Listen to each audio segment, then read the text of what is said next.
নমস্কার, আমার গল্প কথা আপনাদের স্বাগত জানাই। এই যে ছেলে স্কুলে বসে আছি, 8:30 নাগাদ চলে গেছিলাম ছেলে স্কুলে, মেয়েকে দিয়েছিলাম, তারপরে চলেছিলাম ছেলে স্কুলে। আজকে ছিল রেজাল্ট দেওয়ার দিন, সেই জন্য বসেই আছি, ওয়েট করছি। তারপর 12টা পর্যন্ত ওয়েট করার পর এই যে মেয়েরও টাইম হয়ে গেছিলো, 12:15 ছুটি, মেয়েকেও নিলাম, এক পাকে দিয়ে বাড়ি চলে আসলাম। তারপর সন্ধ্যাবেলাতে একটু বেরোলাম, পুজোর সময় বুঝতেই পারছেন একটু কেনাকাটা থাকে, ঘরের লাইটটা একটু কম লাগছে। ঘর বাড়িতে নেই, ছেলে বাড়িতে আছে, পাশে একজন ছিল, তাকে রেখে গেছিলাম ছেলের কাছে, আর মেয়েকে ছিল পড়তে, সেই ভাগে আমি একটু বেরিয়েছিলাম। আর প্রচণ্ড হেঁটে হেঁটে গরম লেগে গেছিলো, ভাবলাম একটু কুলফি খেয়ে নিই।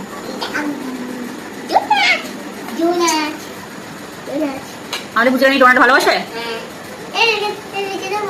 না, ওটা খাও এমনি হালকা করে কেটে কেটে খাও, হালকা গরম আছে কিন্তু পুড়িয়ে দিয়ে খাবে। আমাদের বুঝলানি ডোনাট খেতে খুব ভালোবাসে। আর একটা সারপ্রাইজ আছে আমাদের বুঝলানির জন্য, আনবো? পছন্দ হয়েছে? পুজিরানির জন্য আজকে একটা বাজার থেকে ব্যাগ নিয়ে এসেছি। কেমন লাগছে ব্যাগটা? ছিঁড়ে যাবে, ছিঁড়ে যাবে, ছিঁড়ে যাবে, দাঁড়া দাঁড়া দাঁড়া। হ্যাঁ ওই তো, কেমন লাগছে? হ্যাঁ চেন আছে ওতে, ভালো লাগছে।